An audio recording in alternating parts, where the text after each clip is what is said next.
Hi everybody and welcome back to my backyard once again. Today in this super cute box we have what's probably the smallest, the lightest 4K Cinewhoop out there. This is the Sub250 Nimble 65 with the 04 system from DJI. The box is already open because this is the analog version box and probably you will find the same stuff inside and accessories and stickers. But if you wanna see a comprehensive unboxing, check out my analog version review video down in the description below. Also, while you're there, drop a like, subscribe and drop a comment. You help my channel a lot. Let's check out the specs and compare it to the analog version. The frame and the canopy is the same. Here you just have a double stack because you have the fourth system board up top, the flight controller. 21.5 grams, 28 grams. And the differences end there. The propellers, the motor and the flight controllers are the same. The motors are 0702 27000 kV and the flight controller is a 1S 5 amps Red Fox A1. And actually building it was more complicated than I thought because I plugged the 04 into the 5-volt port on the flight controller, but when you turn it on, the battery eliminator circuit on the 5-volt is not powerful enough to power the 04 board. So I had to connect it to the voltage input, but the minimum voltage for our fourth system is around 3.5, 3.6 volts. So when you start depleting the battery, the fourth system will shut down plugged in here, and you will see when I fly what I mean. There is no guide or pinout on how to convert it from analog to digital, so I had to improvise a little bit, experiment and fail a couple of times, but now it works. So this is the only way to wire it correctly if you also want to use the DJI controller, because the drone also has an integrated SPI 2.4 GHz Express LRS receiver. TX and RX from the 04 have to go to TX1, RX1, S-bus goes to the S-bus pin, ground has to go to ground, and the voltage in has to come from the battery connection. In the ports tab in Betaflight, UART1 is your MSP connection to the 04, UART2 is your serial receiver for the S-bus coming from the 04, and probably you will also need to reflash the firmware with S-bus selected as serial protocol. And in the VTX tab I have deactivated the integrated VTX on the flight controller because it's sucking power for no reason. And finally it's time to fly. I'm gonna use this 300 milliamps 1S HV battery. That's one of the only batteries that fit in the battery tray. This battery was charged. I am running the camera at 25 milliwatts and really I believe the 1S platform is not enough to carry this camera. I already tested it to see if it was working, and it will be such a joy to fly this drone if it wasn't for the battery life. Because look how close can I get to chicken. Now I'm running again at 25 milliwatts, so I cannot go super far, but I never got so close to my chicken. This drone is just crazy silent. It's a big bug for them. It doesn't disturb them. But this is the only way you can fly with this drone. I'm gonna show you why in a moment. If you wanna push, the battery sags and the 04 turns off, which is not very ideal. And I fear at any moment the drone is gonna drop because the battery will turn off too quickly. You have like 1 minute and 30 of flight time indoors. Outdoors, probably less. Now let's climb. I hope it doesn't turn off. It's just already time to change the battery. And that's the problem with this drone. It will be so nice, but it needs to be at least 2S in my opinion. Because it will be such... Okay, I have to land. Because look, no, okay, okay, I didn't even have to punch. The camera turned off because I just went too far with it. And I hope the video recorded. It recorded in the goggles anyways. Fresh battery. These batteries are new, by the way. And yeah, it's already dropping very fast. So we have a mole in the garden. The dog is trying to bust him out, but yeah, this is the tool to make the mole go away, solar powered. This dog is a rascal. I fear he's gonna bite my drone even if he has different interests right now.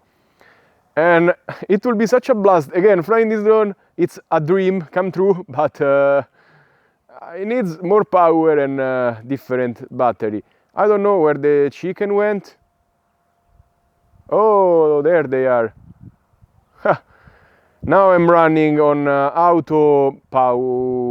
transmission power, so I have a little bit more range, because this drone is the perfect thing to go follow animals, but I need to be able to fly wherever I want to do that. Now let's see if I can find something. Yeah, you're flying in the middle of your flight, the drone drops and the dog is going to get it. Let's try flying in acro and pushing this time. Okay, now I will try pushing it a little bit more in acro mode, air mode.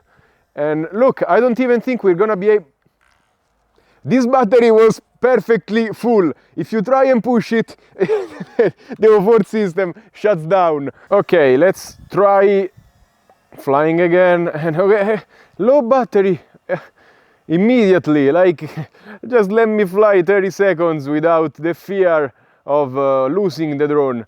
I reckon there were cats down here. I'm looking for a couple of cats to chase, because it's a good drone to chase cats. Now this is a perfect drone for indoor. It will be a perfect drone for indoors, because it's a little breezy today outdoors, so maybe that's why also it's fighting the wind a little bit, and the battery life is not 2 minutes.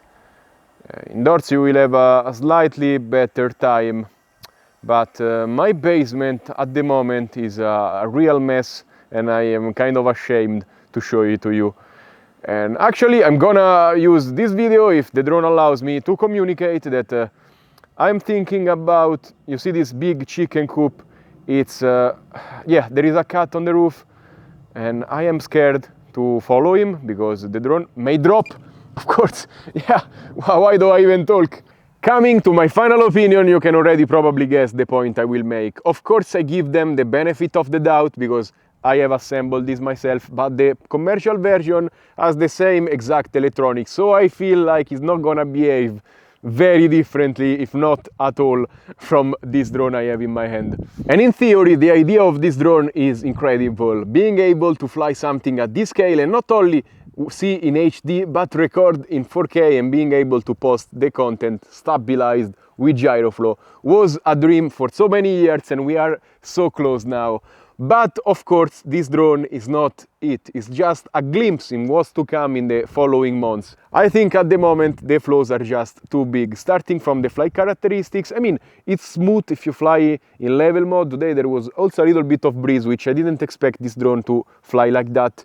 But if you want to do some freestyle, probably it will fly bad if you could do it at all, because you don't have the actual power to do it. The flight time, expect 1 minute outdoors safe, a couple of minutes max indoors because there is no breeze to fight.